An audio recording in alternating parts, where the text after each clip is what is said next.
ময়মনসিংহের ভালুকায় জমি সংক্রান্ত বিরোধে ঘরে আগুন দেওয়ার ঘটনা ঘটেছে। এ বিষয়ে ভুক্তভোগী পরিবার থানায় লিখিত অভিযোগ করেছেন।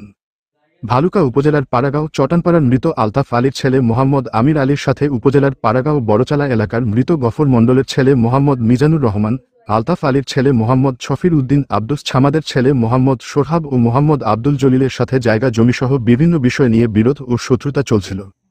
বিরোধের জেরে বিভিন্ন সময় বিভিন্নভাবে ক্ষয়ক্ষতি করে আসছিল। গত বৃহস্পতিবার ২রা জানুয়ারি উল্লেখিত ব্যক্তিরা সহ অজ্ঞাতনামা আরও ১০-১২ জন মোহাম্মদ আমির আলীর বসত বাড়ির পশ্চিম পাশে দখলীয় জমি জোরপূর্বক জবরদখল করার জন্য জমিতে ইট, বালু, সিমেন্ট নিয়ে জমির বাউন্ডারি নির্মাণ কাজ শুরু করে। তখন মোহাম্মদ আমির আলী ও তার পরিবারের লোকজন কাজে বাধা নিষেধ করলে সকল মারার জন্য এগিয়ে আসে।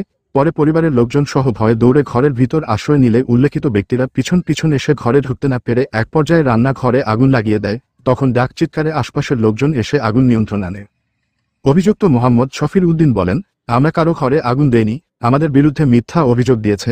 এ বিষয়ে ভালুকা মডেল থানার অফিসার ইনচার্জ ওসি শামসুল হুদা খান জানান, একটি লিখিত অভিযোগ পেয়েছি, তদন্ত সাপেক্ষে প্রয়োজনীয় ব্যবস্থা গ্রহণ করা হবে।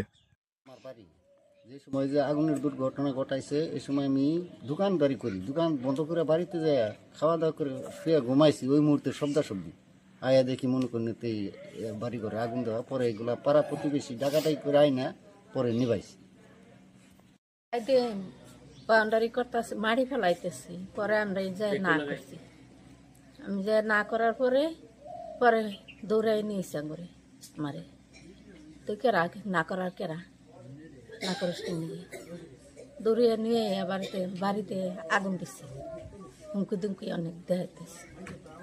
চিনতে পারছিলেন কে কে? চিনতে পারছি, নাম শফির উদ্দিন, জলিল, তারপরে সুরাব ভান্ডারি। আরো লোকজন বড় যে আশেপাশে যখন দেখলো না ৪ জন যে খারে রয়েছে বাড়িতে, আবার হিমগুড়া ডেউ পারতাছে লোকজন বোধহয় ২০০-৩০০ মধ্যে খারাপ। শীতের দিন মুখ বান্ধা চিনা যায় বড়। দীর্ঘদিন ধরে বেস্টিএফ গ্রুপের চেয়ারম্যান মিজান সাহেব আমার সাথে জমিনে হেরা ঝামেলা করতে আছে। কালকে হঠাৎ করে আমার বিশেষ কাজে ঢাকায় চলে যাওয়ার পরে তারা হঠাৎ করে শফির উদ্দিন, সুরাব ভান্ডারি, আব্দুল জলিল এরা মিলে আমার ক্ষেতের মধ্যে কাজ ধরে। কাজে বাধা সৃষ্টি করলে আমার আব্বু আম্মু বাধা সৃষ্টি করার পরে ওনাদেরকে বাড়িতে দৌড়িয়ে নিয়ে যায় এবং তাদেরকে হুমকি দেয়, যদি তোরা এই ক্ষেতে বাধা সৃষ্টি করস তে তাদের খবর আছে।